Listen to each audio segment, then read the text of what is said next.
Boom. Hey, welcome back. Hi, it's me, Jason. Episode 4 Crisis Mode. We will totally explain what that title's for. But before that, first off, happy Wednesday evening. About 5 p.m. right now. I've been trying to somewhat prepare this for hours. And the reason why, if you're wondering, hey, where's that like intro thing he plays? Yeah, not available right now. Same thing with the image you're looking at right now. This display. I've accidentally somehow, some way, completely deleted my entire profile that I have, which is not a killer. If anything, it's kind of a good thing. It makes me look for a way to create more. You know, you can always. I move my room. I move my room. Yeah, I pick up the entire fucking room and I move it. No, I rearrange my room often. This is not a room. It kind of is. In your head. Anyway, so I lost all my stuff. It is what it is. It's all cool. It's all gravy beans. And I recycled an old graphic. This graphic you're looking at now is a recycled graphic from my Twitch stream. I just changed the words. Not that you needed to know that.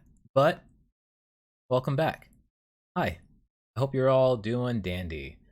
Um, we're gonna start this off by saying I'm starting my own fake promotion here. It's not fake. What I mean is, it's kind of unofficial. You know, you get on like Uber Eats. You get on.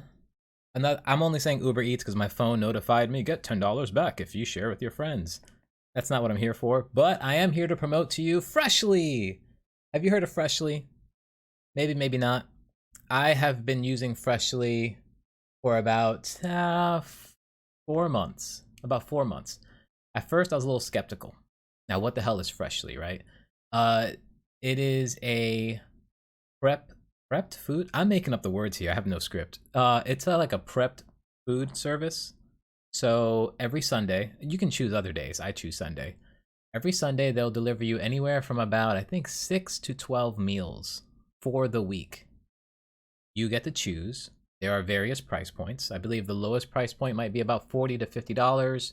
The highest price point might be about $120. It's single serve stuff. You know, like it's good enough for you to eat and feel full, and it's quote unquote healthy. I say that because I mean, hey, it worked for me. They advertise it as healthy. I'm pretty sure I lost like 5 pounds unintentional. Like an ideal situation for Freshly, I would say, is if you're a single person, you don't really like cooking too much, and you don't want to eat potato chips and pizza all the time, which are typically my crutches. So an example of what would be on Freshly, like something I have in one of my orders, is chicken tikka masala, huh? Or this mac and cheese thing, huh? Or this chicken saute bowl. Anyway, so the meals, the pictures, they are what they are. I'll be honest with you. When you receive your meal, it is packaged awesomely. It's loaded with bricks of ice all around it to keep it cool. Nothing should go bad. I did have one experience where my box was apparently lost and crushed on the way to me. They refunded me entirely. They're nice people, all right? The meals are okay though. You know, I'll tell you what though, they are all microwavable. It takes like anywhere from 2.5 to 3 minutes for almost every meal to be microwaved. The catch is, like anything, I feel like if you have enough of it, after a while it sort of tastes the same. Now here I am burying my own pitch. So what's the point? Well, the point is that in the little info here below the video, I'm gonna leave a link there, and that link will get you $40 off of your order. I have received $20 off. I have received $40 off. I have received $60 off. All at various points for different reasons, not entirely due to this promotional code. With these discounts, I think it's totally worth trying out. Primarily, again, if you are a lonely person, sorry, and you don't really like cooking, maybe, or you just want to try something different. They have way more meals than what I showed you here. They have meals for people who want to be on a keto diet. They have fast food-ish, like copycat meals, you know, like their own version of a General So. And there's just, well, what do they call them? Like comfort foods, like the the mac and cheese thing I showed here. Like, not gonna lie, not bad. And I would never, ever eat. Is that asparagus? I've had it a bunch of times. I don't even know, but I would never eat asparagus on my own. With Freshly, I totally got my vegetable intake. Right? We're gonna dumb it down here, keep it real simple. Anyway, enough of that. I'm glad to be back. I don't even know if it's been a week or not, but a lot of shit's happened. So, first off, I don't know if he listens or his wife or anyone else that I know who know these people, but shout out to an uncle of mine. I will withhold the name, deal with it, but an uncle of mine had a baby recently. I know he's super happy. I know his wife is super happy, and I could only imagine the chaos that was. We were actually going to play video games that night. I reached out to him and said, hey, the guys are online if you want to play.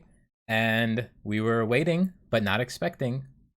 It just so happens to be that the next text I received from him was, hey, the water broke. Gotta go. So, interesting, wild, fun times. I think it's awesome he has a kid. I've seen photos. I'm not going to post one on here. Forgive me. Whatever, deal with it. But it's just cool, Growing up, what can I can't say as a kid, throughout my teens, knowing other uncles or friends who had kids, I had a major detachment. Don't know why. Didn't care. Never cared when people show off their babies. Like, I'm sure you have friends of your own or maybe coworkers that show off their kids. I don't give a fuck. Maybe you don't care about this, and that's cool. I totally get it. But this one was nice, So, pretty cool. If you're curious, the child's name is Jaxen. It's a boy. I forget the weight. I forget the height. But the kid looks healthy to me. For all the little that I know about babies. That's the start of this. Following that, now, this may, this is one of two, perhaps the largest sectors of this current episode. And it's going to be about my absolutely miserable Tuesday morning, Tuesday being yesterday. All right. I don't know if anyone here has ever had kidney stones, or if you know someone who has. It does no justice whatsoever to know someone who has kidney stones versus having it yourself. Let's start the story. So, I already wasn't peeing much. This conversation might get graphic, but who cares? I mean, whatever. Get the fuck over it. I'm kidding. I love you. Please bear with me. So, for the last day or two, I was already not urinating much, right? I wasn't really drinking water, but it wasn't soaking into my head. I was eating my typical junk food, but a bit less of it, right? And I wasn't even like pooping much. Just things slowed down. I noted that, I knew it, but it wasn't enough to make me like really worry about it. It's just, things happen. So, and that was the Saturday, Sunday / Monday-ish vibe, right? Here we are Tuesday morning. I wake up, I check my phone. I'm in bed all noodled out, just kind of twisted. I stretch a little bit and, what was that, right? What was that? I felt something. I thought it was a muscle. And man, as I tell you this, my lower back right now, it aches still. But I thought it was a muscle.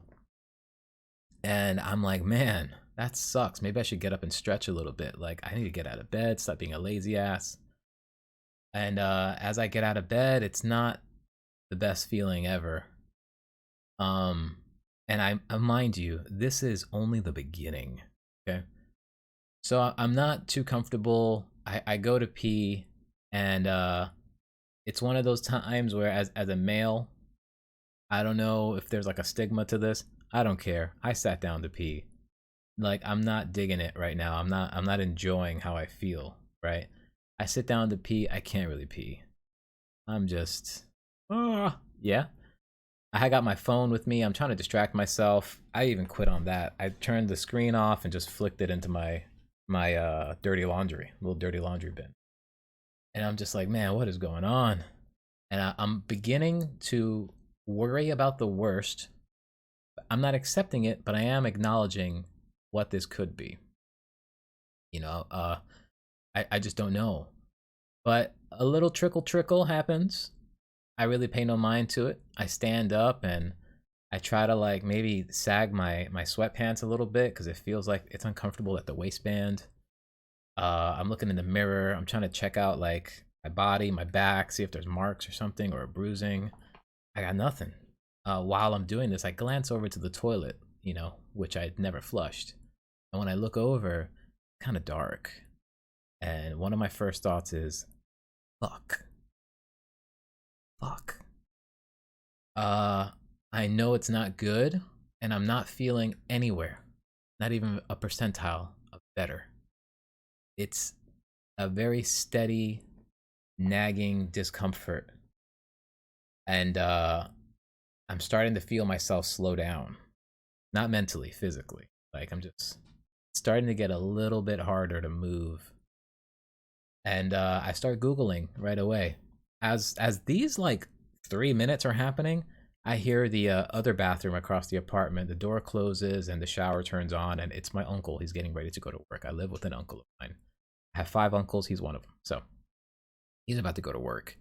And all I'm thinking about is I wish I can get him to take me to the hospital. I'm going to need to get to a hospital. Oh my God, COVID world, you know? And how do I go about this? While Googling.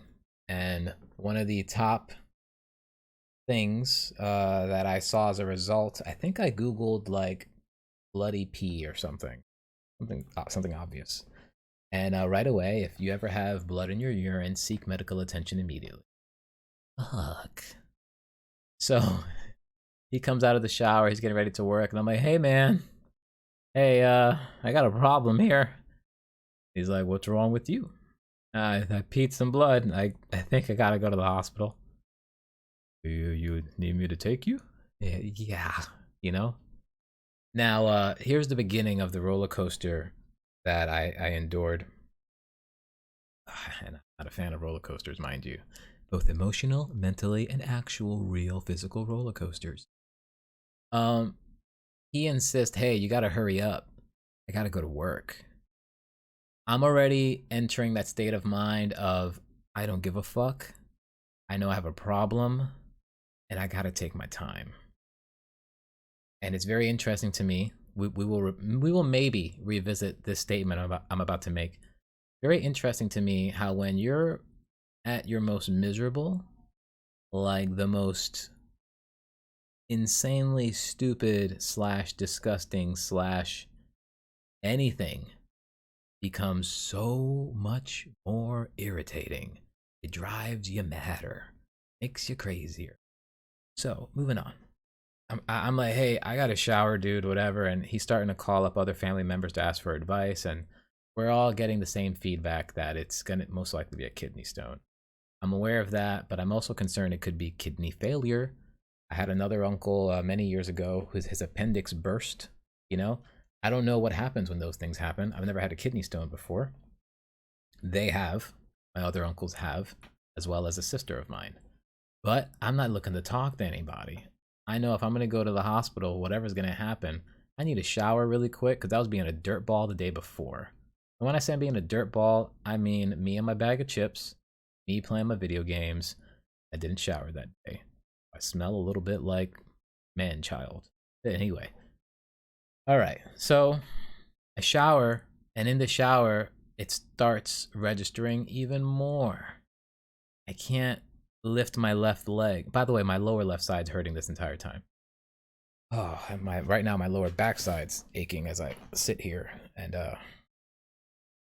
anyway. So my lower left side's aching in the shower. I'm having a hard time even cleaning like my left leg to lift it. I'm having a hard time like scrubbing my foot. It just sucked. And it gets to a point where you start audibly voicing your discomfort where I just fuck. You know, you're just moaning and groaning and you're not even trying to make a big deal out of it. It just comes out of you. It's one of those things. Not enjoying it at all. Even trying to get dressed, putting on the left leg, pain in the ass. Putting on my left sock, pain in the ass. Everything on the left, oh, just sucks. I'm getting slower and slower. I start to pack a bag. Obviously, I fast forwarded here a bit. We're out of the shower. I start to pack a bag because I don't know what's going to happen. You know, I might be there overnight. They might do things to me that I don't expect. I just don't know what's going to happen. But little did I know that this was nowhere near as bad as it would get. Really quick, if you ever had a kidney stone, God bless you. If you ever had multiple kidney stones, wow. If you've never, ever had a kidney stone, do not dare think that it's not a big deal. This will whip your ass. And if you dare to be like, it ain't that bad, I don't think I'd wish it on you, but don't dare it. I was gonna say don't dare the devil. Like the devil's gonna show me, aha, you little bitch, and just stab a kidney stone in your ass. But for real, like, this was only the beginning. Moving on. Oh, by the way, almost threw up. That had to censor myself, right? For once. Tip jar. Almost threw up. That feeling of nausea, I don't know how you handle it. Whatever. I felt it coming. My mouth is getting full of saliva. Salival. Whatever. English. It's just getting full of saliva. Taste is different. And it's constant. To the point that I don't even want to swallow it back. I'm spitting into the sink and I'm rinsing it down. And I know it's coming. And dude, mental... What do we call this? I was gonna say mental strength, but like it's not willpower, is it? It's something to do with awareness for sure, but just God, that is important. That is important. I don't know if I learned that through psychedelics or I'm just hard-headed, but just acuity. Is mental acuity? That's not the right way to put it, but either way, I know it's coming, and I can't let this sensation of nausea take over me. I knew I was just a step away, an extra thought away, just a 1% of focusing more on vomit versus getting through this misery. It's a game changer. Like, you've gotta accept things and power through it. Thank God I didn't lose an arm or something. I fought the nausea. I'm okay. All right, fast forward again. So I packed my bag, put my socks on, completely out of order. It's very hard to leave, move. I don't want to move anymore. At one point, I even told this guy, being my uncle, bro, I need help, man. I don't want to walk. I don't want to sit. Can't lay down. I'm going to need a wheelchair. And I'm reiterating, I need help, bro. I need help, bro. Yeah, he didn't help me. He didn't know what to do. Because in a crisis mode, he's not the best crisis buddy. Not to be ungrateful, I got a car ride. I could have died. Right? Who the hell knows? But if I could choose, I would have chose differently. So, misery. We leave the apartment. He insists on getting his car. I wait in the lobby. He's kind of, TMI perhaps here, but he's kind of like, why wait in the lobby? Just come with me to the car. Bro, I can't walk. I'm gonna die. At the time, it felt like that. Whatever. I'm waiting in the lobby now. This felt 5 minutes too long. Nausea hits me again. There's people moving through the apartment lobby, building lobby, whatever, the lobby of the place. There's people walking around me. They're in and out, and I'm sweating my balls off. This feeling was kicking my ass.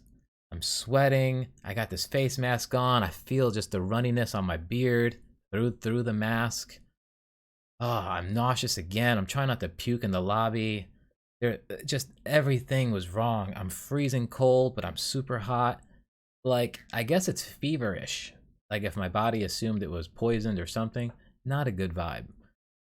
After this millennium passes by, I decide to step outside because it's taking too long. And just in case I do puke, I'd rather puke outside instead of puke in the lobby. Because I don't want to be that dude who's on the security camera and someone realizes, yeah, it's that douchebag with the black hat. I know you can't see me right now, but Deal with it. And, you know, just consciously being worried about being the dickhead with the black hat that threw up in the lobby and didn't clean it, just whimpered off. Not cool. Note to you and your friends, if you're gonna fucking puke in a public place, can you aim somewhere that's not full of humans? You know, I know it might be uncontrollable one day. Maybe you're wasted with your friends after some fucking psycho gangbang, but just puke elsewhere, you know? Anyway, he finally shows up. Thank God. I get into the car so slow. I have aged about 40 years in a span of about 20 minutes. I cannot move much. At all. It's not happening. Whatever. The drive starts. We're on our way. The dude's playing Iron Maiden on the radio. It's like 10 a.m. Come on. Come on. I'm squirming. Can't sit straight. I lean the chair back. I can't even lay down. I'm rolling side to side. I'm squeezing the handle of the door. Not the handle to open it, but you know, that little oh shit grip. I don't know what to call it, but there's just that thing on the side. Holding on to that. Sometimes I don't. Sometimes I reach up to the handle up there, like, you know, above the door, and I'm just, oh my God. Just a lot of that. A lot of what is going on with me. And it's constant and it's building. It's building. And I don't know what he was thinking or what he was dealing with. I could only imagine. But my eyes, I did not want to keep them open. I did not want to look at the passing public. I did not want to see the traffic in the street. I am just internally begging for help. I mean, you can hear it with the things I'm saying. Again, my moans and groans. I'm just all like, you know, I need help. A few times I did word out loud, dude, I need help. Dude, I really need help. This is not working out for me. Wow. And like I said, what happened in the apartment when it started was the beginning. Quite super emphasis on beginning. This was not getting anywhere close to better or stable. It was increasing and increasing and increasing. Again, bro, if you've never had a kidney stone, wow. If you have had a kidney stone, I hope you're laughing. I don't mean to remind you of your trauma, nor do I hope you ever get another one. So, Jesus, jeez, it's your fuck. It's your fuck of this. It's fuck. All right. Okay, again, little things, you know? We're getting to the hospital. He's not too sure where the entrance is. I don't know where he parked, but it was not the right place. And then I was told, hey, stay here. I'm going to go walk inside and see if this is the right entrance. What? I got to wait more? How about no? But I can't get up and get out. Like, just that alone? Crisis mode, bro. Crisis mode. Gotta get as right as possible. Like, there's no time here for me to check. I'll wait here for another 10 minutes. You let me know what it's like inside. That's not happening, bro. Anyway, he apparently asked some random person and they didn't direct him at all. So that's whatever. As he's returning to the car, I notice straight ahead there's a giant red sign that says emergency. I'm like, bro, there's a sign right there. Just go that way. Just go. And he can't see very well. Like, where? I'm like, just fucking drive. Go forward. And we find it. We drive up the ramp. There's an ambulance truck there. The fucking guy in the front seat. Again, when you're in the Dookie of all Dookievilles, you know, your feelings, whatever, you're in crisis mode, right? Everything drives you crazy. I open my eyes. The driver and the medic van, it has his mask down, just cheesing. You know, he's having a blast. I don't know if he's playing Candy Crush or what, but he is balls deep into his phone. He is happy. He is just, he's having a fucking great morning in his phone. And I wouldn't, but I really did want to turn into like a 30-foot demon and burst through the roof of the car that I'm in and rip his door open and just get in his face, with my sweaty, miserable face, and just say, I need some fucking help, man. It just wasn't happening like that. So my uncle exits the car first again. He asks another paramedic who happens to be outside the back of the truck, is this the emergency room? As if the giant sign wasn't enough. Crisis mode. Okay. I know it is. I'm opening the door. I'm struggling to get out. I don't know. Like, am I wrong? Help me out here. You know, think about this with me. Think about yourself, in fact.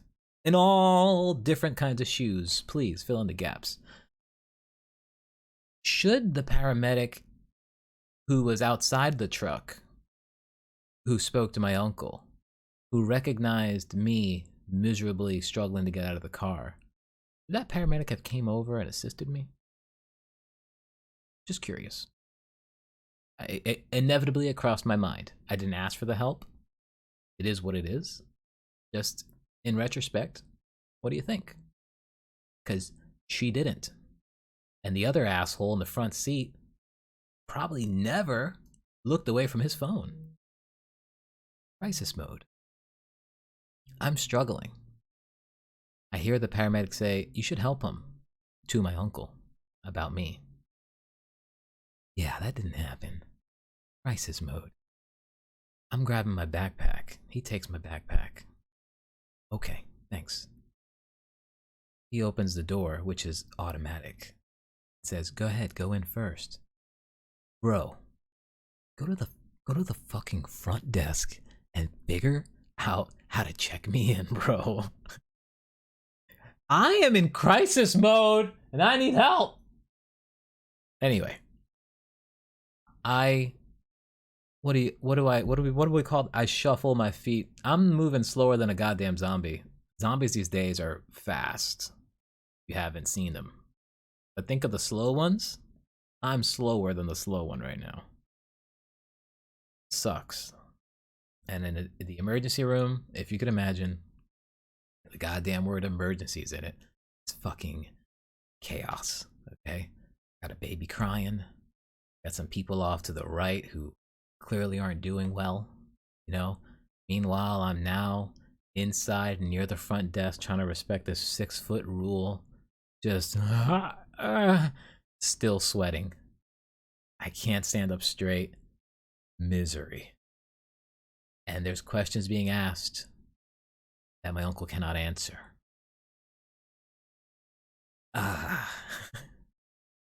Whatever.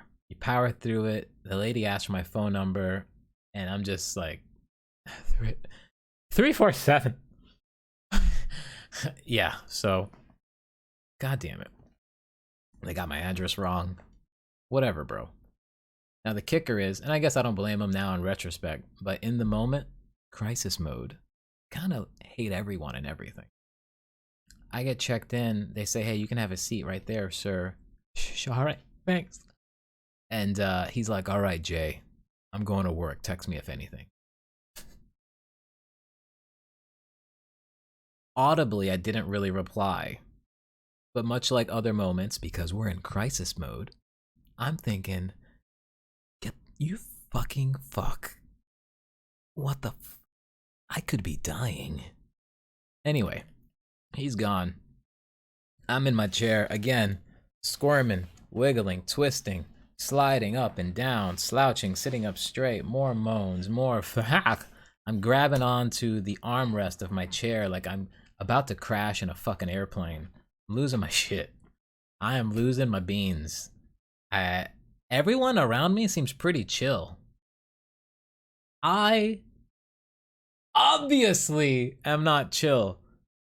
I waited maybe a half hour before being seen, but at some point in this half hour, I felt the tingle in my dingle to maybe go pee, and I didn't expect it to go well considering the darkness in you know, the last wake up the wake up PP that I did, you know.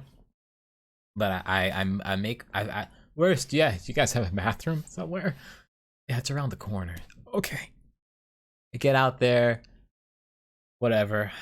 I try to wee and it ain't happening. A little trickle, still dark, not very enjoyable, you know? And I'm fucked up and disgusted to the point that I legitimately didn't even wash my hands. Didn't need to know that. I'm just letting you know how completely destroyed I was. Go back to sit down. Still, the discomfort is insane.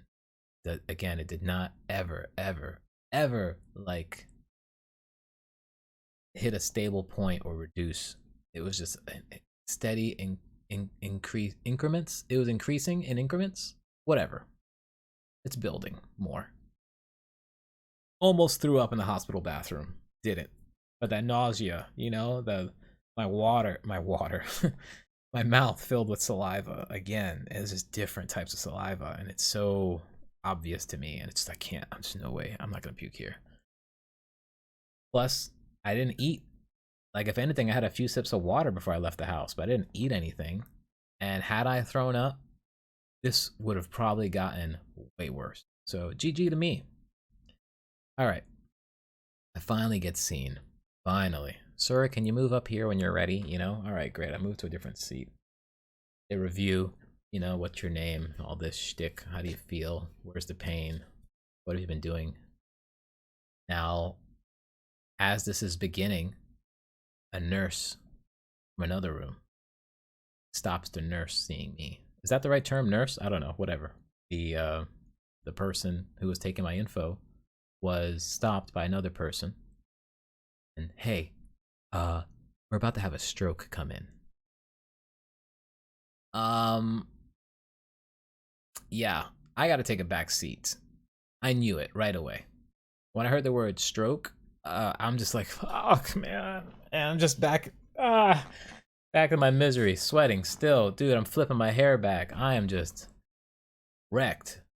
I think they know what's going on, but no one flinched. I don't know if that's good on them. I don't know if they thought I was exaggerating. I don't know what. But dude, no one flinched a fucking nerve to like get to me in an emergency. And that was, again, crisis mode. But meanwhile, a person was having a stroke came in behind me, and it's like, well, bro, like, deal with it. And that sucked. So let's fast forward a little bit. I finally get spoken to again. I moved to another room, and they asked me for a urine sample. You gotta be kidding me, right? Understandable, but come on. So tell them I'll try. You know, you do the thing. You get your little bit of agua, get some water, and you just here's some right here for you. You ready? All right. Anyway, you try, and I go back to the potty, the old potty, and I produce this. That's all I got. That's all I got. Sorry if that's disgusting, but whatever. Welcome to the podcast. So that's it. And when I come in, one of the nurses looks at me and says, "We need to get you on an IV. You're dehydrated. Throw up?" I'm like, "No, I never threw up." "Oh, okay. Get him some water." I don't know which one's better or worse here, but that's all I could produce. And now here's the real psycho kicker for me. After all I did was that little, I don't even know what kind of measurement that was. This little drip drip. All the pain went away. All the pain went away. I just sweat and moaned and felt the worst I've ever felt. Maybe second worst I've ever felt. Can I remember the first other time? No, not really. Sorry, not right now. But misery. I just felt absolute misery. And after squirting out some of that, I'm okay. And they start assuming, oh, you must have passed a kidney stone. And for me, I'm like, that was it? No way. They're like, yeah, we're gonna, they start letting me know what's to come. You know, they're gonna scan my kidney and scan my bladder and all that and see what's up. But I'm totally fine now. After all that sweating and moaning and crisis mode, you know? After just squirting out some legit blood, which is freaky. I'm suddenly okay for the most part. Oh, my lower back hurts. My lower back is aching right now. So there I am, just back on my phone, like everything's normal, laid back, in some water, just chilling. Fast forward about another hour. Finally get my kidney and my what I call it, bladder. Got my bladder scanned, and the woman who told me not to tell anyone that she told me this, but whatever, privacy, you know. She shows me the screens in the scan, and they show the stone in my bladder. He's like, "Oh, you're in for one more rough time." Now it has been, as of now, about I guess a whole 24 hours, you know, because I left the hospital yesterday at about 3 p.m., maybe 3:30.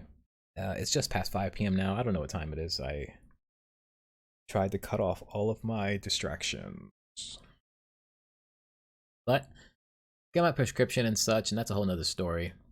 And as of right now, today, I'll tell you that I've had a lot of water. I started mixing lemon juice with my lemon juice with my water, and this is what blowed my mind. Blew. This is what blew my mind. I mean, you just research like, hey, what causes kidney stones and why and all that, right? And there's something like this, you know, where you see the chart here. There's have on top, avoid on the bottom. There's various types of kidney stones. I think 4. I was not told which one that I have.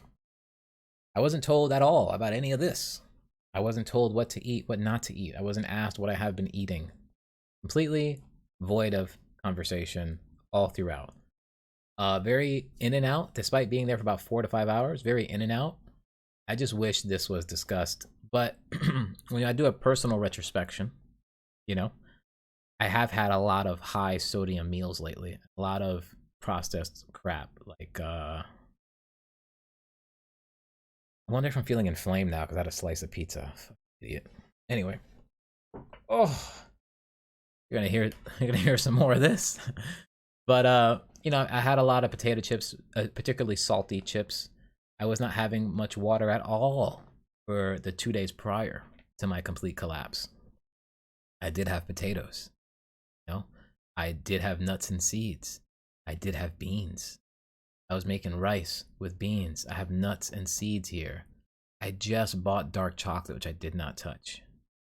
You know, I haven't had beets in a while, but I do have beets with my like smoothies. Again, I think I said I had potatoes, right? Spinach blew my mind. Anyway,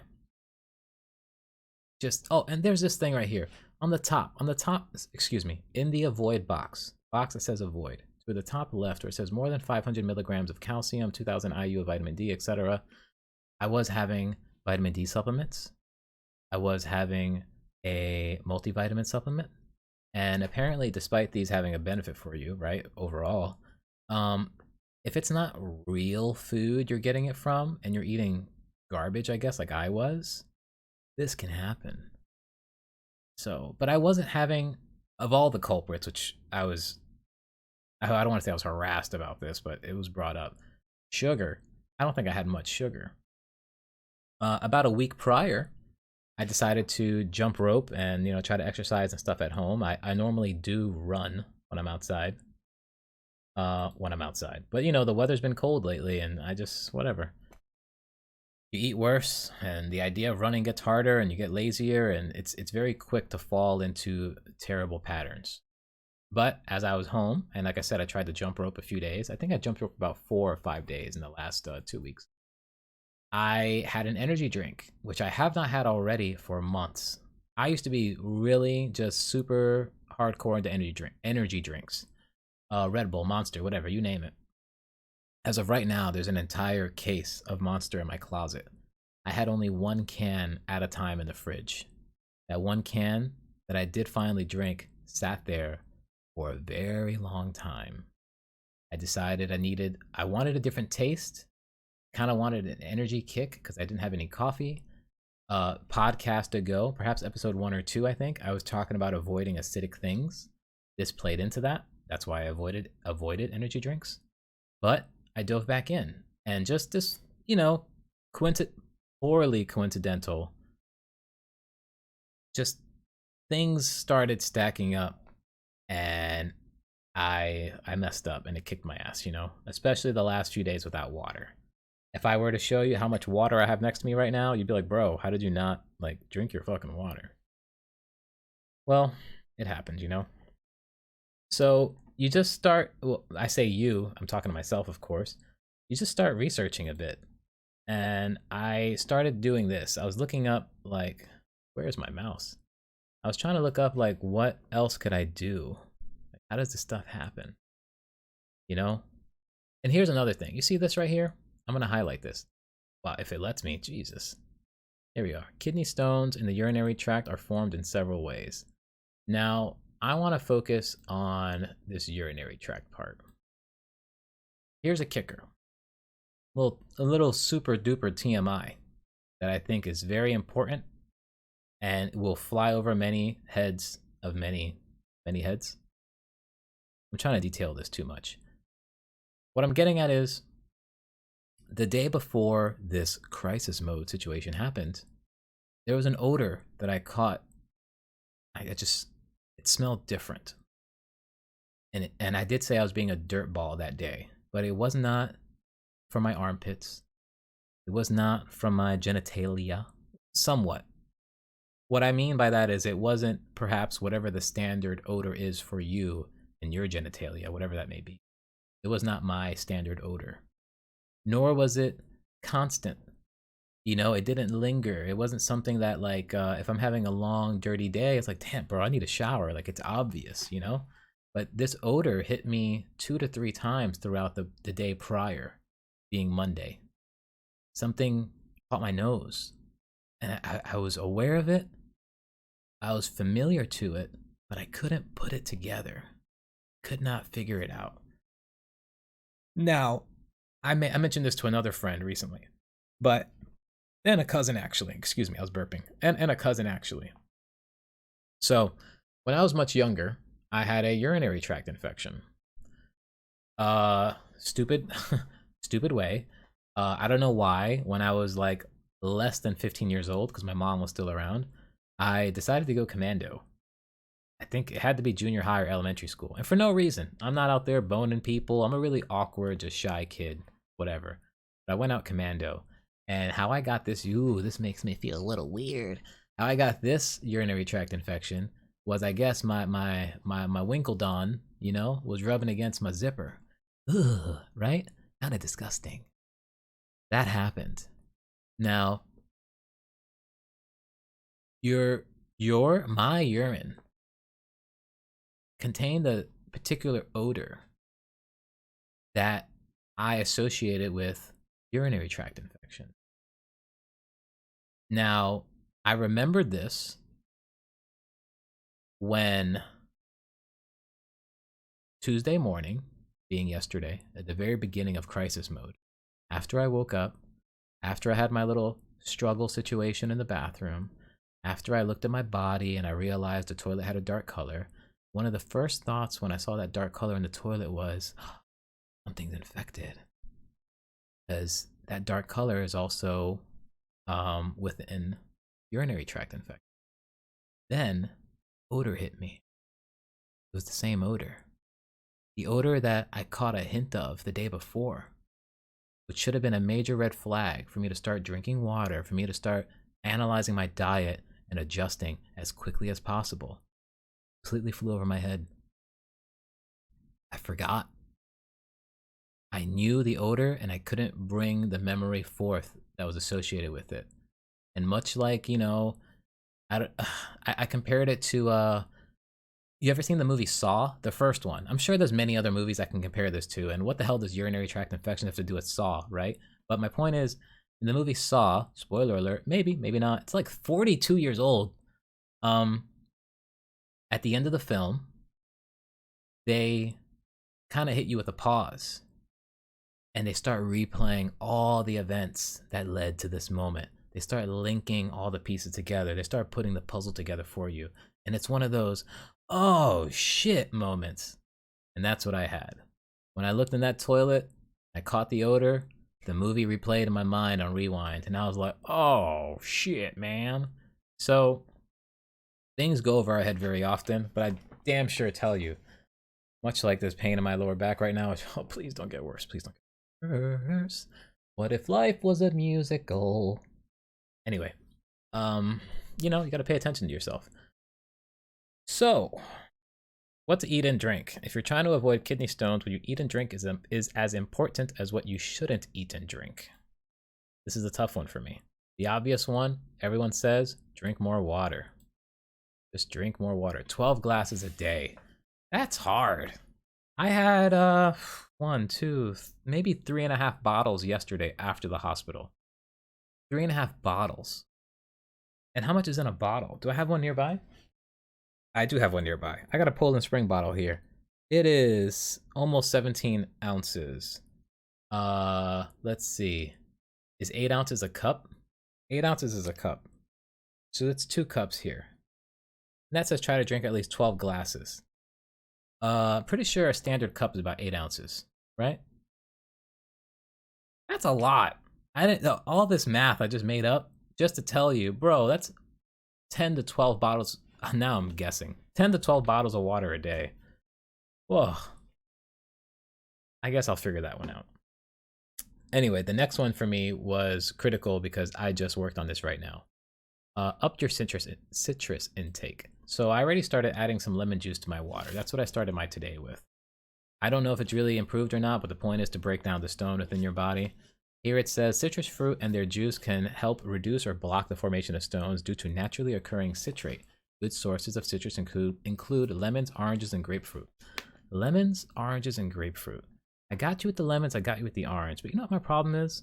My problem is, why does it say avoid grapefruit here? Need some consistency. No? So researching this has been a little difficult. And again, there are, I think, 4 different kinds of kidney stones. Which one do I have? I don't know because they didn't tell me. All right, I didn't mean to sound like a bitter bitch, but I really didn't know. They didn't tell me. Upon my checkout, which again, that's another hour, a boring hour of a story I can tell you about. But upon my checkout, someone came to me and said, "How are you feeling?" I said, "Well, I'm like maybe a 2 out of 10 now compared to like a 9 out of 10 before." "Okay, that's great. Here's your prescription, and you know, you can go now." Now, the prescription was an entire 6 sheets of paper, like a book report about the kidney scan, and there's what's that thing? Man, I keep reaching for the papers now. Hear that? Documents, baby. Let's see. So, I'm looking for one word here, which I think is the word colon. I don't mean to say colon to, what the hell is this? I don't mean to say colon to make you think I got something wrong with my colon. Then again, I don't know if I do, and I hope I don't. But this printout has a lot of useless information. It's just there was this one sheet. There it is. It's about my bladder scan, both of my kidneys. My left kidney is a little bit bigger than my right kidney. I don't know if that means anything or not. But it turns out my right kidney has a cyst on it. Is that important? Should I have been told? I don't know. But this printout here says my right kidney has a cyst on it. And as for my left kidney, this is things you should Google, but you don't wanna because you'll fall down the twisted rabbit hole. There's just stuff here. Prostate. That's the word. Did I say prostate already? But that's the word I'm looking for. Whatever's going on with my prostate, it's consistent. And I assume that's a good thing. Right? I assume I should have been warned if something's wrong with my prostate. Anyway, back to the food. Citrus intake. So yeah, like I said, lemon juice. I got some oranges earlier. I ate a whole orange already. But it is important to avoid phosphorus foods. Now, when it comes to the skin of the orange, I'm not eating the skin, but you know that white stuff? What do you want to call that? I don't know. Orange muscle? I don't know.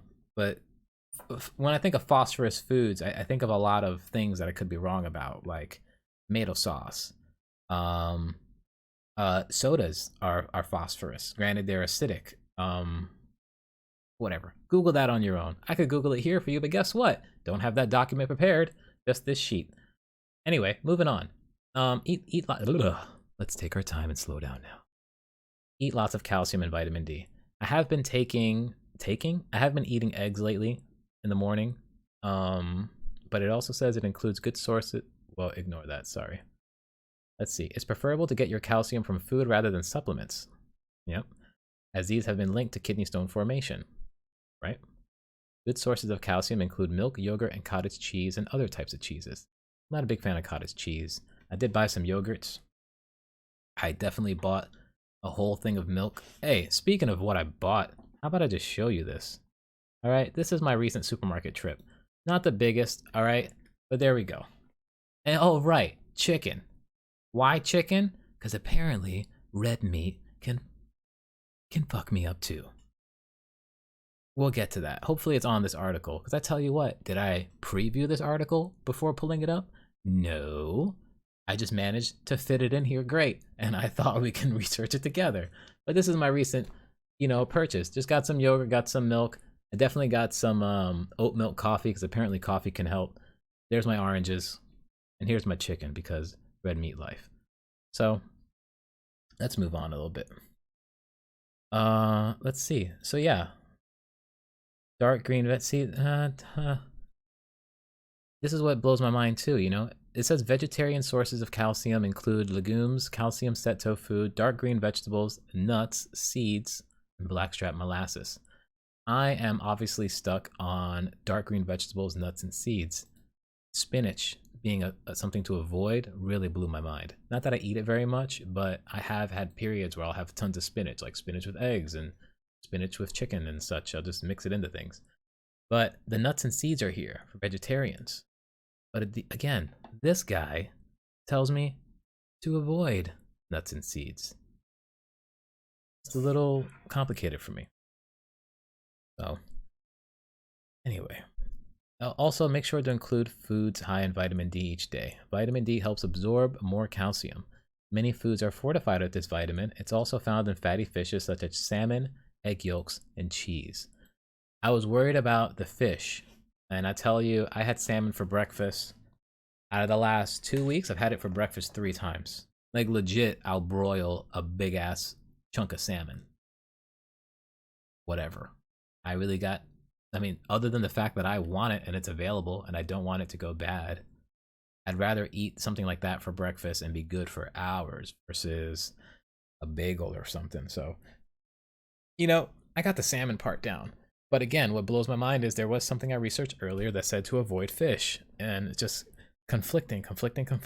I wish I knew what type of kidney stone I had, So, moving on.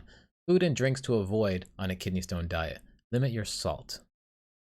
I think I told you earlier, I was hardcore into potato chips that were very salty, like Dipsy Doodle. Dipsy Doodles. But bro, also, this is probably a sign from the heavens. In my local supermarket, the large, family bag size of chips, of Dipsy Doodles, completely sold out. All the time. There's tons of barbecue flavored Dipsy Doodles.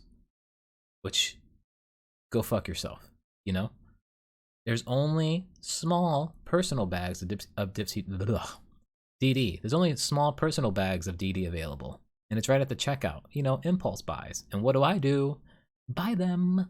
So I've been really hardcore cracked out on Dipsy Doodles lately. Anyway, avoid adding salt to your food.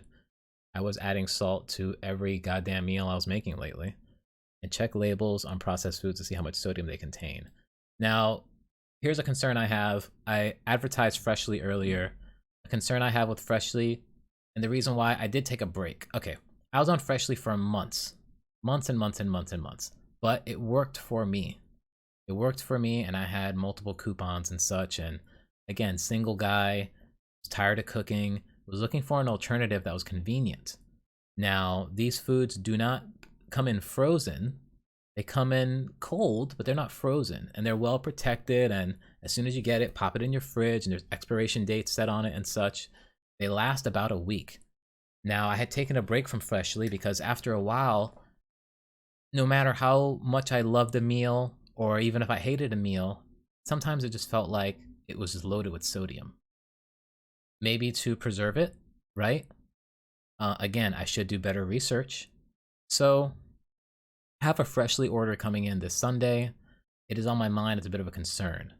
But along the lines of having to just drink more water and take care of myself in other various ways, I'm going to have to like really monitor that and take care of it. So that's a quick note about Freshly. Again, months and months and months on it, and it wasn't until the very end where I decided to cut it off that I just thought, it tastes like everything just tastes like salt after a while. Could have just been the meals I chose, you know, the taste that I enjoyed, which explains further that, you know, why I dove into Dipsy Doodles and all that other crap I was eating. So, you know, and I also eat a lot of frozen pizza. I ate a lot of garbage. Anyway, this article here says, when you're able to, ask that no salt be added to whatever you order on a menu. Whatever. I've kind of avoided fast food, except for Chinese food. I had Chinese food about 2 to 3 times recently. Delicious. Some vegetable juices are high in sodium. Doesn't have to do with me.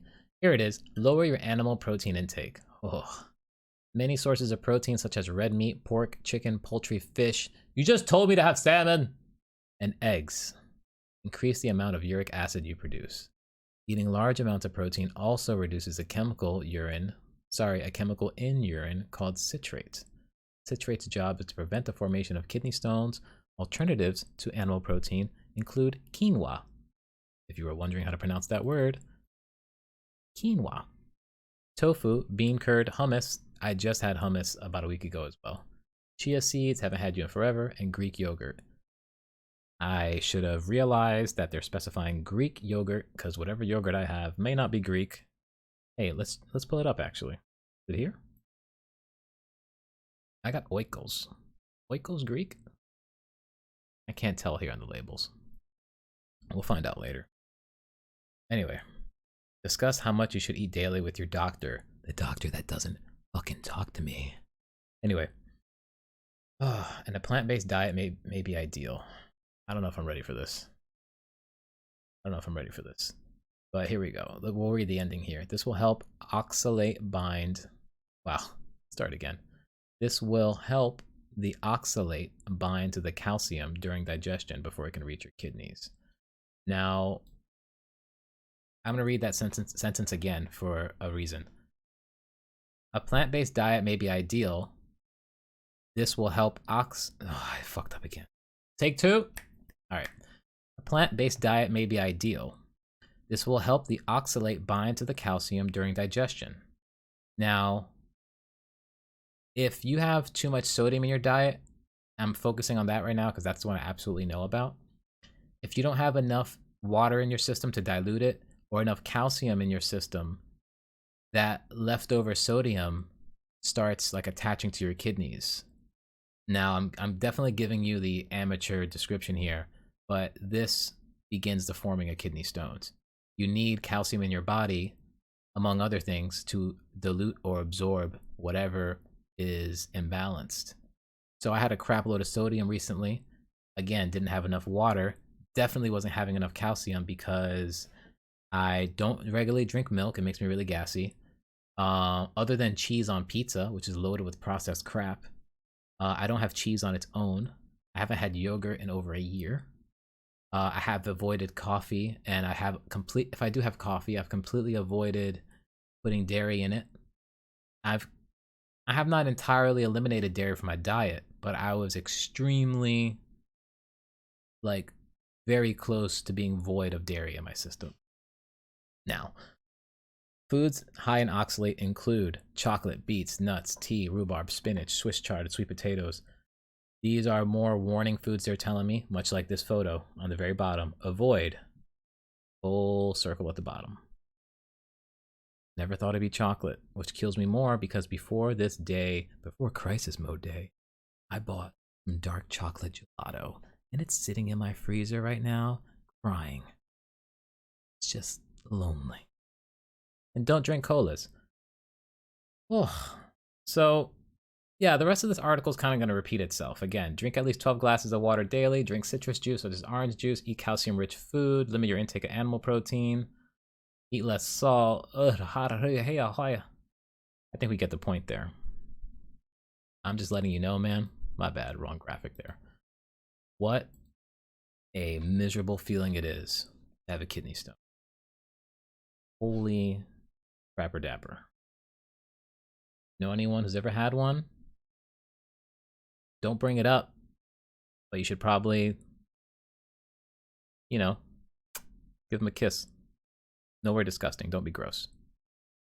Maybe buy them lunch one day. A lunch that's healthy. You know? Maybe don't be a dick to them. You know? Maybe you're a bitch. Maybe you're a bitch and you don't know what it's like to have a kidney stone. I'm not even done yet. You know, I've had multiple people tell me, "Hey man, this isn't over yet. You still haven't passed the stone." Again, my lower back right now is aching. Could be my posture. Could be my kidneys crying. I don't know. It sucks. And everyone just keeps telling me it's not over yet. Just wait till you release it, till you pee it out. I don't know why, but it's been compared to delivering a baby. That sounds a bit extreme. Please, please do not let it be this bad. Please. At any point now, right now, I can just freak out and be like, hold on, and just go to the bathroom and start crying. You know what I mean? But thankfully, I woke up today totally fine. Before I left the hospital, I peed totally fine. I peed today, for the most part, pretty fine. Big hopes that this goes easy. You know, send me your love. And maybe be available for me when I need a hospital ride. You know, maybe be my sugar mama. You know, maybe hook me up with a room in your basement. You know, at best I'll provide you with communication and humor, and maybe we can love each other if you're a woman. I don't love men, but what a day! What a day! What a day! What a day! What a day! And enough of that. All right, here's what we're gonna wrap this up with. So last week ish, I talked about a bunch of dreams that I had. I'm still having dreams. I'm still having dreams. I don't know if I should guarantee if they're better or worse. I don't really remember them all right now. I did write them down again as best as I could. Not sure where to start. I think I've got about 5 to 6 dreams written down here. And I'm saying things out loud without much direction, which is silly. So why not just look at my phone and get into it? So here we go. Now, this first dream, let's see. Didn't write the date. That's smart, but if I had to guess, about 6 to 7 days old. All right. And here we go. I wrote as the title, "Whoa, man." Here we go. Reading time. Strap in. I just woke up from a second short dream. Grandma's place again. There was another dream prior to this, but that's long gone from my memory now. This one began outside, and I can't remember why, but I do know that for some reason, I began to shave. I had a can of Barbosol. Wait, I read this one last week. If you're curious about whatever that was that I just started, listen to episode 3 and look at the info section. There'll be a timestamp. Go jump to it. So, and if I didn't, whoops. But I feel like I definitely read that one last week. Maybe not. Hey, you know what? Fuck it. Let's just read it again, because there's way more after this. So here we go. Whoa, man. I just woke up from a second short dream. It was Grandma's place again.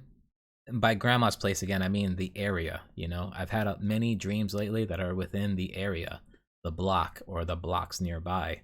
So, there was another dream prior to this, but that's long gone from my memory now. It began outside, and I can't remember why, but I do know that for some reason I began to shave. I had a can of Barbosol, the type of shaving cream I wouldn't dare to use unless I had no option. And coincidentally, this can was common in my grandma's place as well, because of an uncle of mine that would use it. But there I was, Barbosol in hand, attempting to shave outdoors, without a mirror, without water, without a reason that I can recall.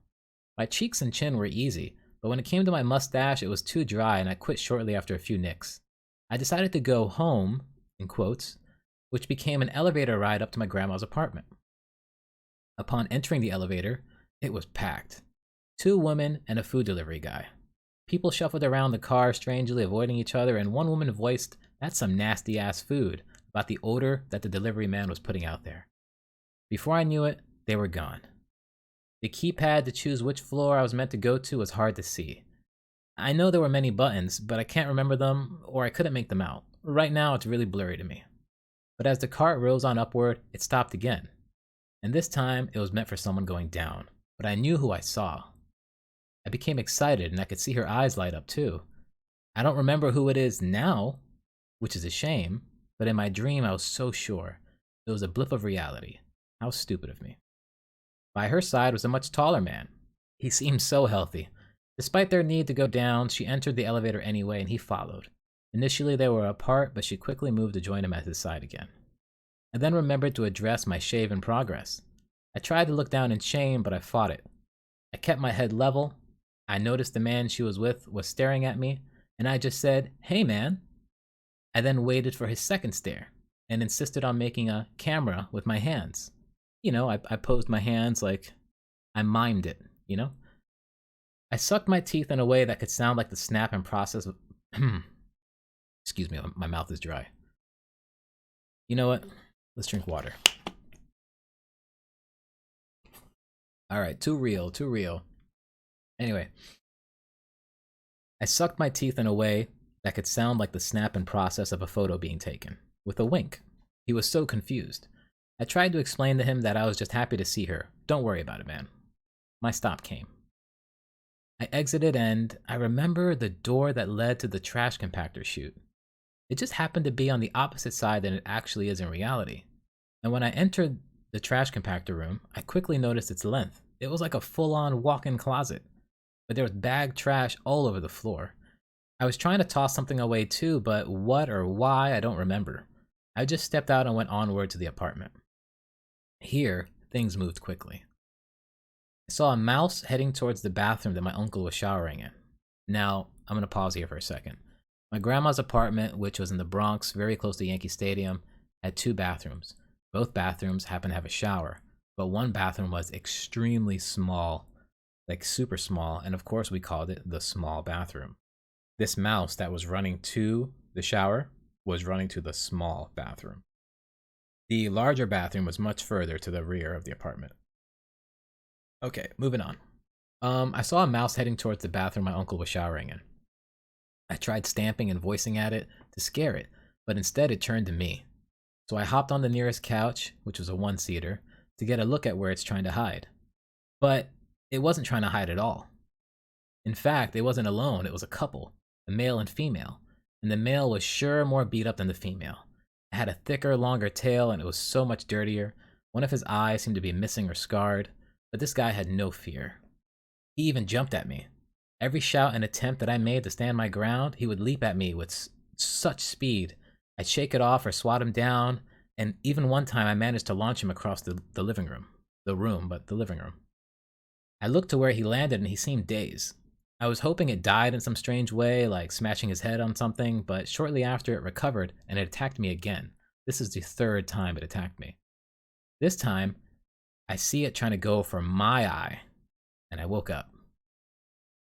And that's that dream. I made it to my grandma's place, and a rat, who happened to be missing an eye, was flying at me, trying to take out my eye. No, I didn't Google this, I didn't research it, but just standing, at a distance thinking about it, the whole eye for an eye sounds really plain and simple, right? At this time, and if you're listening, you know who you are.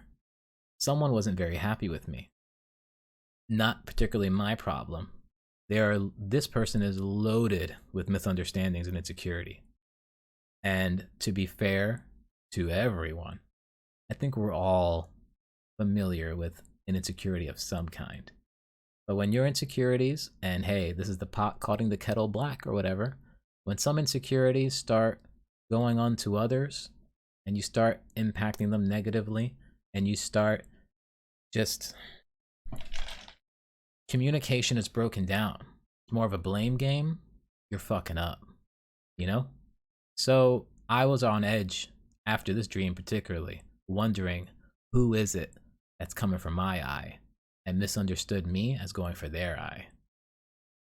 Pretty sure I know who and what. Regardless, it's almost over a week past. I just hope that has buried itself. So I believe this is the same night again. Maybe, maybe not, but here's a second dream. Strap in, right? I was out, maybe midday. Got distracted by my air freshener. Automated. Anyway, I was out, maybe midday. I had a pair of bags from H&M, which I thought I had told myself to never bother shopping at again. I knew I was in some kind of drive path. Drive path? I'm not sure what I mean there. Oh, like a drive-through. I knew I was in some kind of drive-through, and it turns out that it was a McDonald's drive-through. I thought it was the one near my house, but it wasn't. And I only realized this because a group of teens to maybe low 20s showed up, and the vibe wasn't comfortable. I grabbed my bags and began to walk away. I don't know if that's just super snap judgments, but the people that I saw did not resonate with where I live. That doesn't mean I live around white people or Irish people or anything. It's just, I have no idea who these people were. And it was very clear and evident, like, oh, I'm not anywhere near home. Like, where the hell am I? So, all right. Shortly after, I passed up a kid. He was definitely a child, maybe about 7 or 8 years old, and there was a moment of hesitation between us. Something in the air was very different out here, and I don't know what changed. Nothing out here felt safe anymore. I realized I was back where I grew up, on a hill that's just a block away from my grandma's place. Again, back around my grandma's place. Anyway, the kid went for the grab at my bags. He couldn't pull it away from me, though. I was so disappointed that he even tried. My main goal here was to get away from the groups of other people as to not lure trouble. I didn't want to shove the kid. I didn't want to shout about it. I just tried letting him know it was futile. I was a bit concerned about being suddenly stabbed or something, but I also could have sworn that I saw an officer just a bit away from us, back where I came from.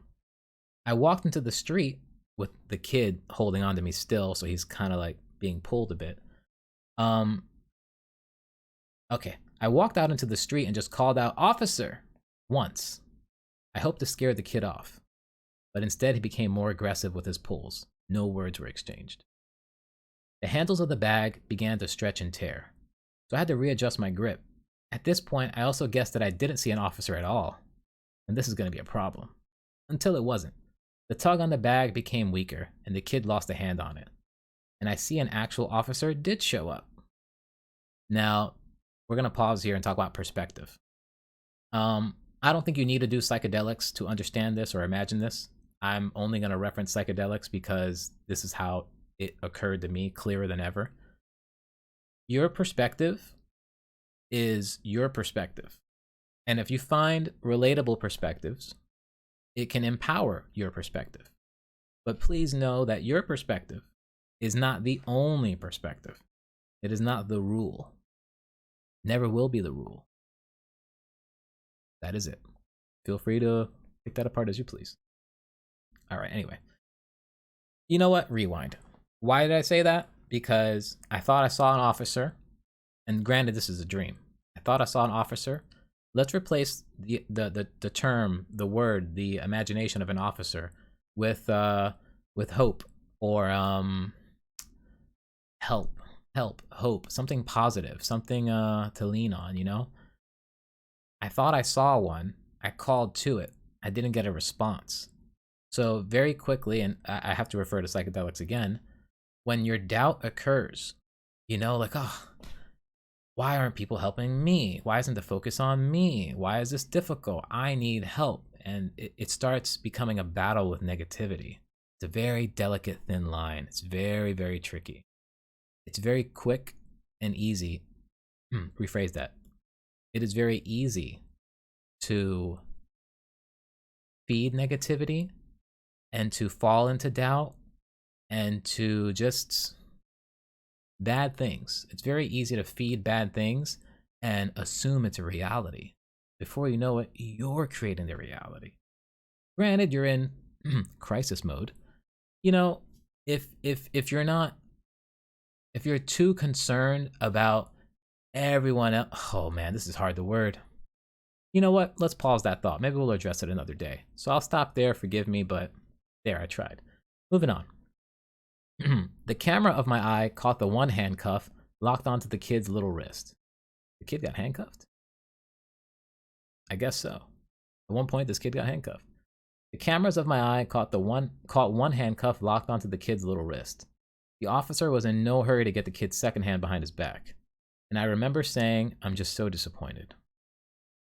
Now the scene cuts to me somewhere else. I can't recall if it was the elevator where my grandma used to live, or if I was just inside of the former apartment. I just know that I had a nagging for pot weed. And I knew a guy or two in the area because of a cousin of mine.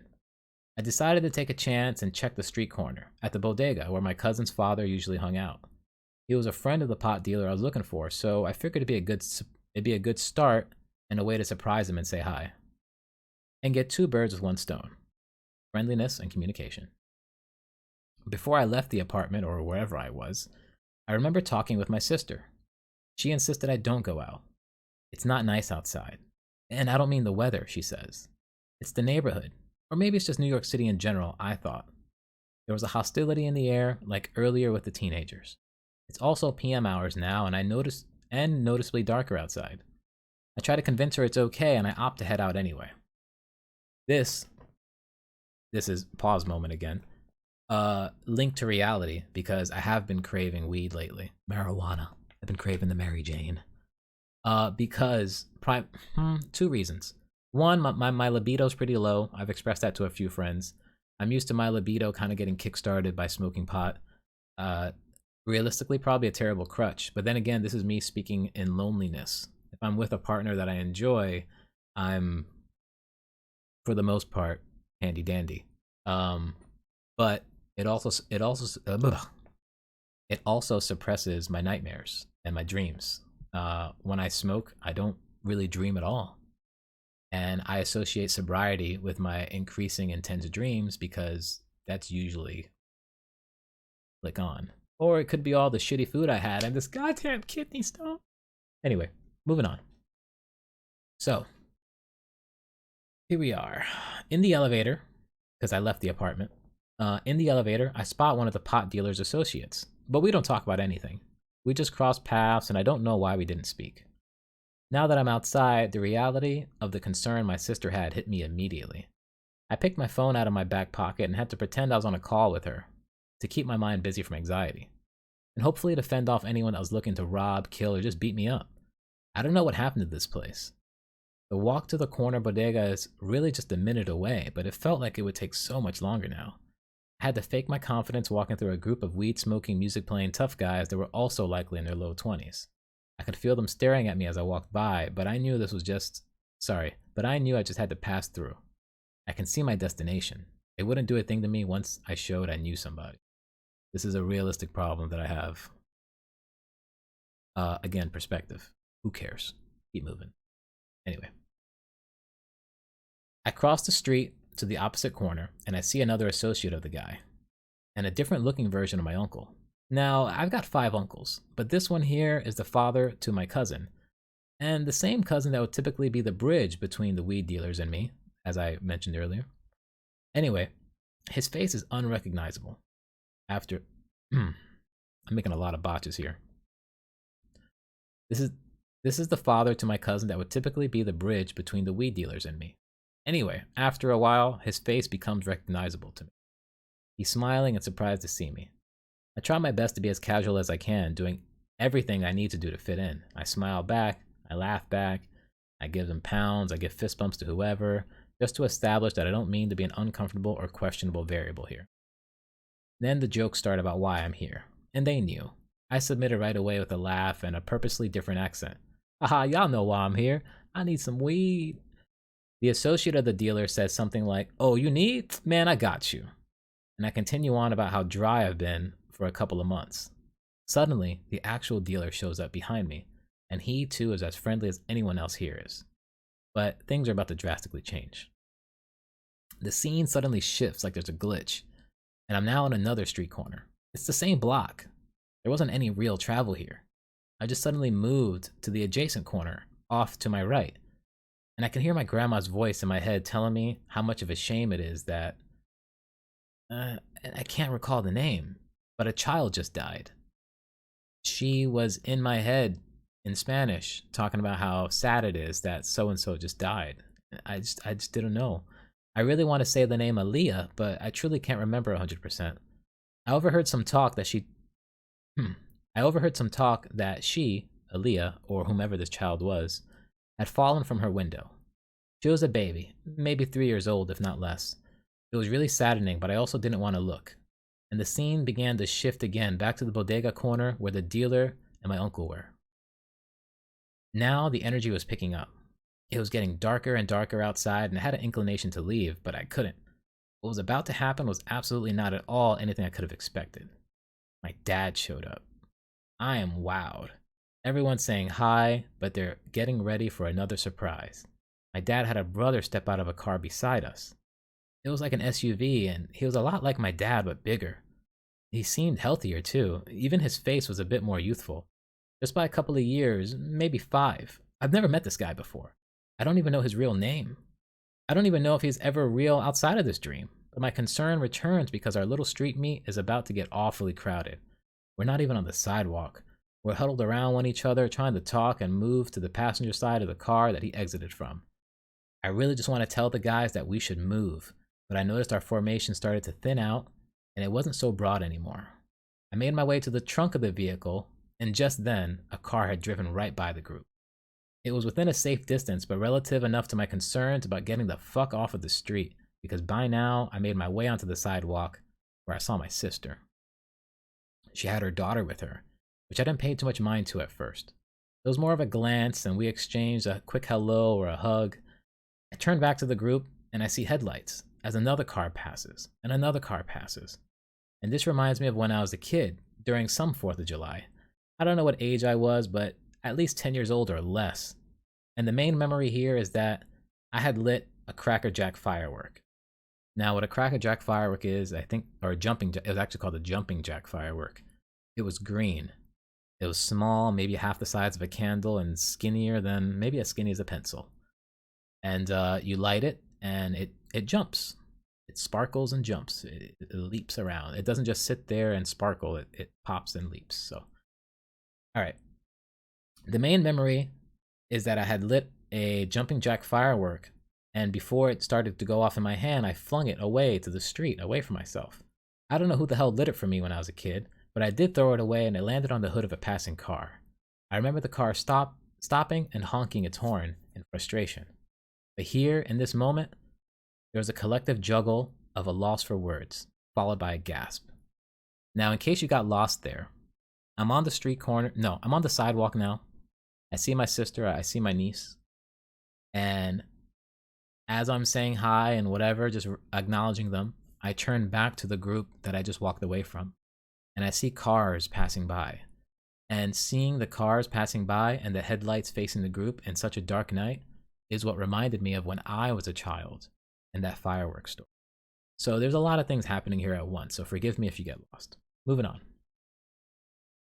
All right, here in this moment though, there was a collective juggle of a loss of 4 words, followed by a gasp. Now after my memory, this is what happened. So I had the memory of me as a child at the firework, and then everything changed. A red car zoomed by, really close too. Enough to make me see that some of the guys had sucked in their own bellies and pressed their backs against the cars that they were already parked by. The same cars that we were just hanging out and chatting by. The next sound was mixed gasp, as someone got hit. My feelings sank. I don't know the person, but I knew he was young too. A late teen, also in his 20s. I saw his face turned and his mouth was open, as if he died in shock. His last expression, the picture is clear for a second. Okay, I wrote that a little funky. It seemed like he died immediately with his last expression on his face. And that's all I had to see, nor did I want to. I turned back to find my sister, and she's wondering what happened. I begin to consider my niece that she's walking around with, and I cut her off. I divert her attention away and suggest we shouldn't stay here. I pick my niece up in my arms, and she's not even this young anymore in real life. In real life, my niece is a blossoming teenager. Here in this dream, she's back to being maybe 7 or 8 years old. She's exhausted. I invite her to fall asleep on me, and I joke about my skinny body feeling like bones for pillows. But she grabs my arm tighter and goes right to sleep. My sister is very surprised at this, but I knew not to express my displeasure with why she's got her outside here so late anyway.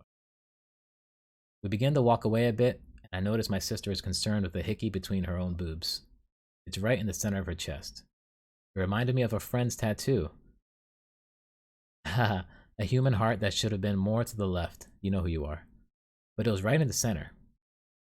I caressed my niece to remain asleep from the building commotion behind us, and before I knew it, we flashed to the future, where I'm receiving a text from my niece asking me how to remove a hickey. What the hell is going on here? So that's that dream. Wonky, huh? Now I tell you what, we're about to be an hour and a half deep into this. I don't mind. I do not mind. I'm proud of myself that I can rabble dabble with you for this long. If you're enjoying it, mwah, high five. Yeah, I high five with my mouth. Anyway, now I've got 2 or 3 more here. I don't know how to break this apart. I can't put an intermission here. Maybe I can. I mean, for all I know, we can just want to listen to some Bob Dylan or something. But I will take a second here while I'm stalling. Drink some water. Because my heater is on. And with all this talking and my heater being on, my tongue and my mouth get very dry. And I start catching the syllables of my words being skipped or kind of tied up upon each other. It's not often that I guess people just talk on their own for like an hour straight. But we can play some music here to entertain us, you know. I'll give you like 30 seconds. With this moment being had right now, I just want to let you know, please do. And excuse my own lateness if ever, but feel free to comment anything. Just don't be a dick. Feel free to ask me questions, whether it's in private or in public. Again, please don't be a dick. I'd appreciate if you like the video. If you do, that'd be cool. Subscriptions help big time. What do they help for? Me. They help me. You know, I don't expect millions, but it's a little quiet, nice, cute, motivational tool. And it's nice, you know. I've seen people that I don't really talk to much at all subscribe, and I appreciate that. Big high fives. So, anything, man. I'm wide open. Again, I mentioned this last episode too. I am interested in speaking to someone else or others. I do have a few people in mind.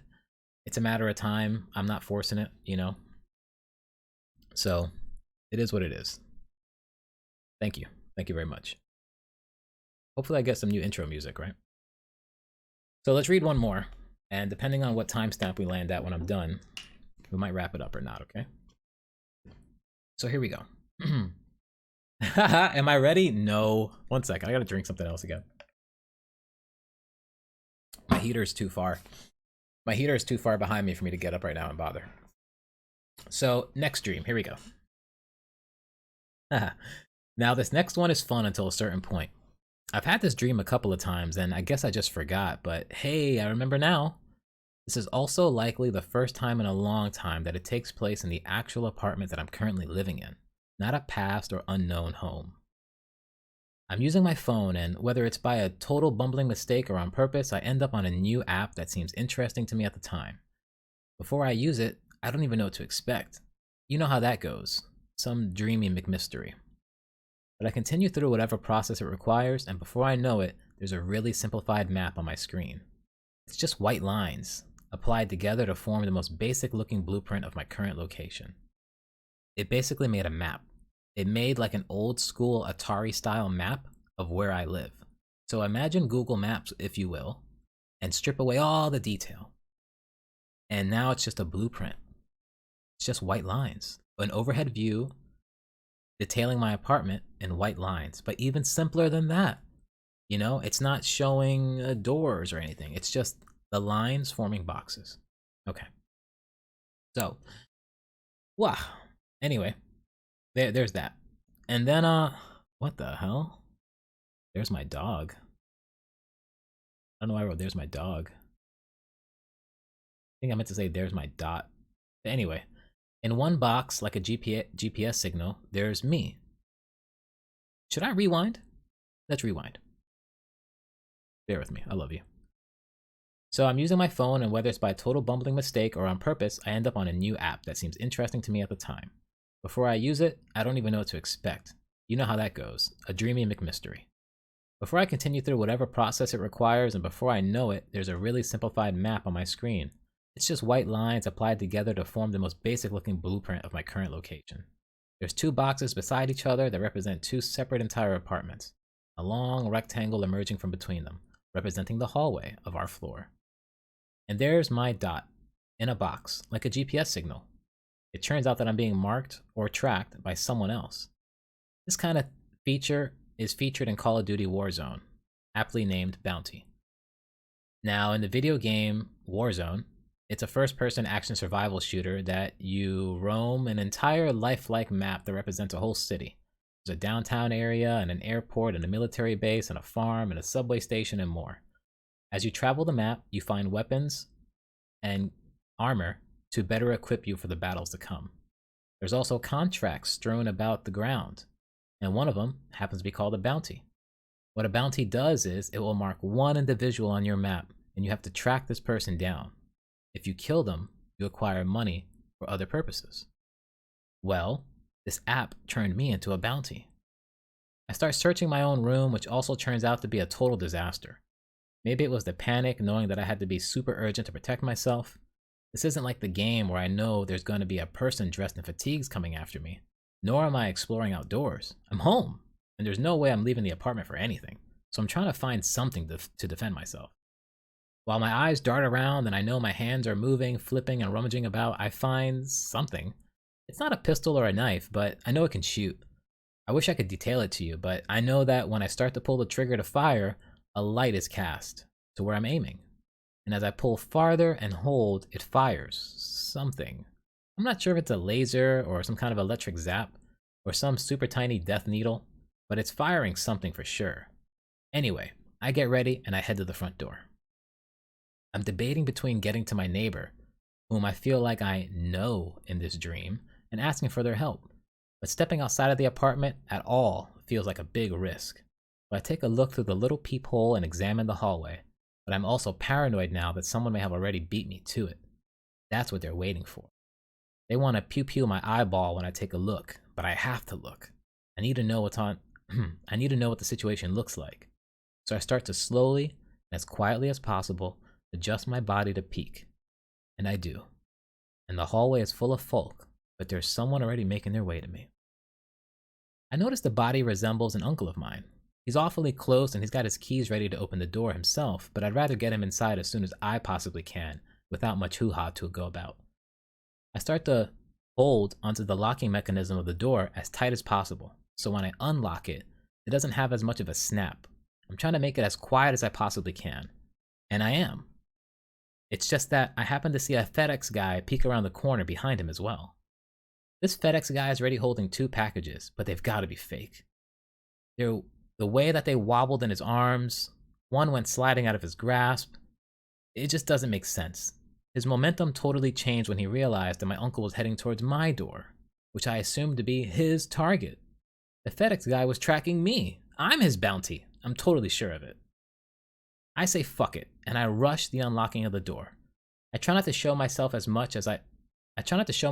I open the door for my uncle, but there's enough space now between him and the FedEx guy that I can trust to work with. My uncle comes in and says something akin to, "Oh, you're home. And I had my keys ready, you know? Why are you at the door?" I try to summarize it as quickly as I can and tell him someone is looking for me and I think it's the FedEx guy. I return to the peephole and the FedEx guy is now starting to make his way to our door. I'm going to need my uncle to address this. The FedEx guy won't target him. That's not in the rules. Or so I thought. "FedEx?" my uncle replies. He has no idea what I just said, and I ask him to get the door. He's really confused, but I guess I said it certainly enough that he does, and there they meet. I'm hiding behind the door to listen. The FedEx guy is trying to find his bullshit words about his fake packages. My uncle addressed that he isn't even expecting anything, and he submits a fake laugh. I hate fake laughs. And I know the FedEx dude must be a bit confused to see his target located right in front of him, but it's not him. So now my concern is, what if he kills my uncle? Well, he won't. I hear other voices distant in the hallway. There's witnesses to some degree, so I prepare to take my own shot. Yeah, that makes sense, right?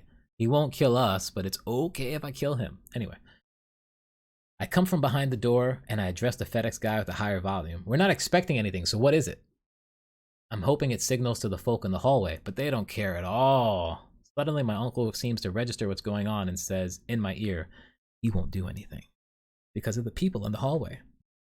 Regardless, my mindset is set to kill, not stun, and now I'm just looking for the right time to use my weird ass weapon on this guy. Mr. FedEx posts his boxes against our door frame. You know, he's trying to free his hands. So he pushes them up against our door frame and he's holding it up with, I think, his knee or maybe his chest. I can't really tell which. But I know he's stalling to reach for his weapon. I can't wait. And the witnesses are walking further away. Eventually, they'll be in another apartment, and that's what this guy knows. So I reach out and aim at the FedEx guy's neck. I illuminate the spot when I first hold the trigger, and because I want to fire, I do. I wondered what it felt like, and I compared it to a needle at the doctor or maybe a bee sting. One of which I've never had before. I've never been stung by a bee, God bless. Please, please bees. Please bees, don't fuck with me. Anyway, yeah, now fuck off. Well, I skipped the line, sorry. Ah, the FedEx guy responds. He reaches for the spot and looks at me. You shot me? He asks. Yeah, now fuck off. He's trying to collect himself, but whatever I used, he knows it's fatal.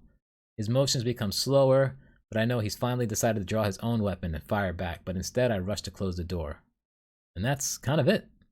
I hear him groan at the door, but then I woke up. Yeah, weird dream, right? Really weird dream. I got another quick one here, which I... The next dream says, I got bullied in a library, question mark? They were hitting my nerves. I don't know why. This fight I had in the library, whatever the guy was doing to me, he was pinching my left arm in very strange ways, and it was like pinching all my nerves. It was really uncomfortable. I also started collecting things like I was playing Pokemon with a friend or something.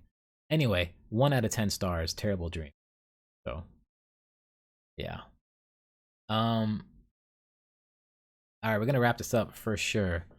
Again, I love you, thank you. Last, final dream. I have blown through my material. This has been all about my miserable kidney stone experience, crisis mode day, and the dreams were just easy to use, to be honest with you. I don't know if I willed it by mistake or not, but I had many dreams since the last time I spoke to you, and I tried my best to write them down as soon as I woke up. So let's get to the final one, and then we can all have a good night, eh? All right, so thank you. So here we go. It's time to start thinking. That's a quote that I took from this recent dream. I was in a brand new apartment, but still close to where I grew up. Now, I'm practically beside Yankee Stadium, which isn't as glorious as it may seem. It also seems that my grandma still lives wherever I go, as I went upstairs and the stairwell was so different. If I could paint it. If only I could paint it. Anyway, way up there when I entered the apartment, all the similarities were there again. But this time the kitchen was clean. There was more space. Before I knew it, she was visiting me. And she cooked. Or she did something. But regardless, the end result was a messy-ass kitchen. Again. But I was tied up in some other cleaning and the details are becoming lost. Except for that, I noticed a bug or something. Maybe it was a rat again. I want to say it was jumbo cockroaches. I'm not really sure. I was cleaning after all, and they started to skitter from the disturbances, I guess. And that's what I meant about it not being glamorous. Just because I'm by the stadium doesn't mean it's a nice place. It's still a crampy, dirty city spot. Anyway, like the sissy that I am, the jumbo, whatever disgusting things that they were, seemed to grow in number, maybe up to like 6, and I ran off. I went back downstairs to the lobby to give the situation some time to breathe, you know? So I'm back in the lobby and the elevator door opened across from me, and a former coworker stepped out. We greeted one another, and he continued on his way. Now this guy I worked with, I used to work at Kmart, and there's this big guy, his name's Ricardo. Ricardo's a great guy. And I want to mimic his voice and mimic what he said, but I was like, Ricardo? He's like, yo. You know, and I'm like, dude, what's up? What are you doing here? And he doesn't ever face me. He's continuously walking forward to the exit. He's like, yeah, you know, I got shit to do, dog. And it was nice to see him in my dream, but of course, sparked the like, huh, what are you doing here, Ricardo? So there's that. Um, he made a remark about my skinny jeans before leaving. I was wearing black skinny jeans. He's like, damn, dog, them shits is tight. And not in a nice way. He meant like, your pants are too tight for you, bro. Anyway, it's raining outside at first, and I'm being told I have to go get the machine from across the street and position it here in the lobby. Huh? I'm at work? I'm a bit put off by it, and I'm really confused. A machine? I gotta carry it? And it's raining? Do I get help? I don't know what was going on. Anyway, before I know it, another former coworker comes through the front door. It's a guy that I didn't necessarily get along with the best.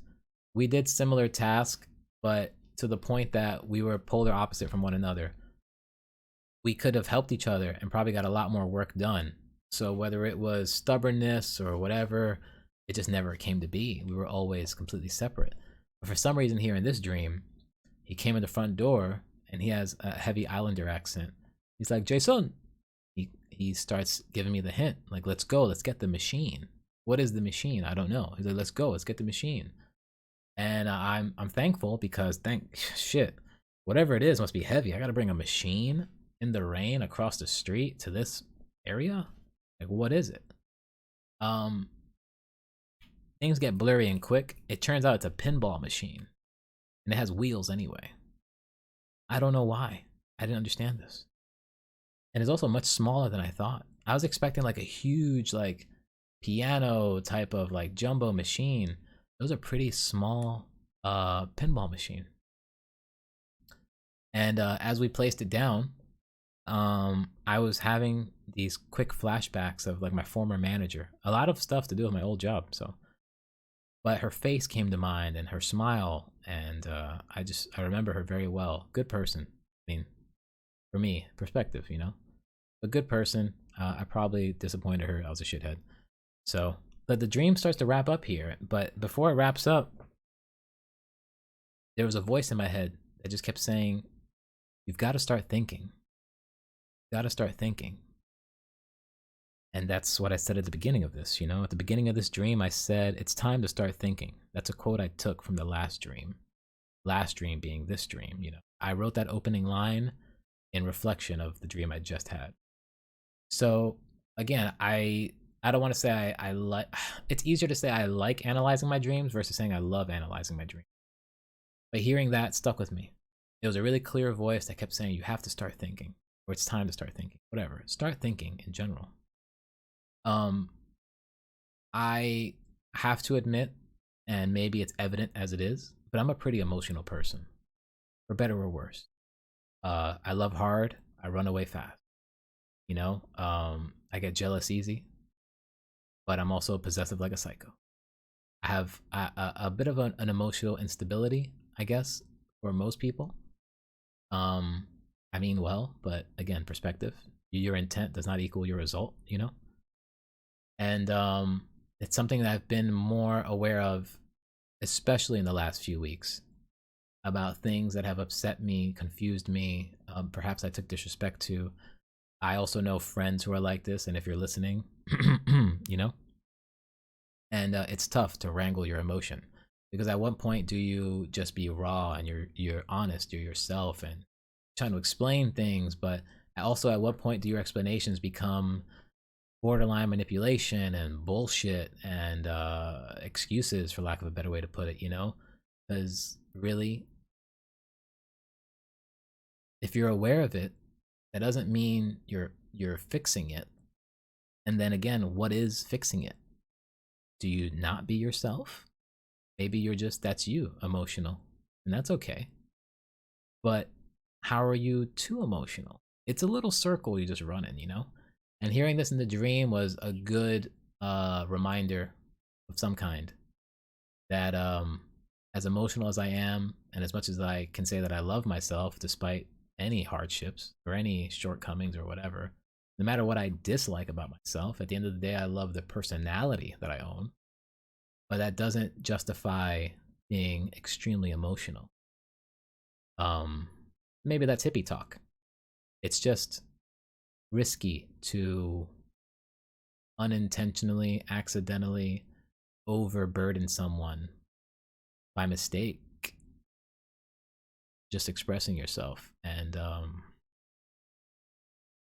I don't know, you know, it's hard to keep the scales even. All these fine, invisible, dangerous lines. I know that was a bit choppy, but that's me talking to myself, you know. It is choppy. I don't have a solution. And that's also okay. Not gonna solve everything. But be aware of yourself, and if you can, be aware of your friends too, you know. Everyone's got their things. So with that rather dodgy ending, I shall bid you adieu. Thanks for listening again. And yo, remember, down below this video in the info section, I'm telling you this now at the ending, so this part may not help you very much. There will be timestamps so you can jump through like little chapters in a book. There is going to be my Freshly link. I don't know where the link leads to. I've never previewed the link. I can only tell you that I have an app on my phone which lets me organize my meals, plan which day I would like the delivery to come, and upon this link being available, when I choose to share it, it just spits out the link. So I hope it all works out for you. If you have any questions about it, I'm sure you can look it up or rewind to the beginning of this video, and I try my best to give you just my personal experience, which is relatively limited. I want to say about 3 to 4 months. So that's that. High five. Thanks for hanging out. Thanks for listening again. I love you. And take care. And I don't know. If you feel like showing me off to your friends, go ahead for it. For now, peace out. Good night. Good morning. Take care. Be easy.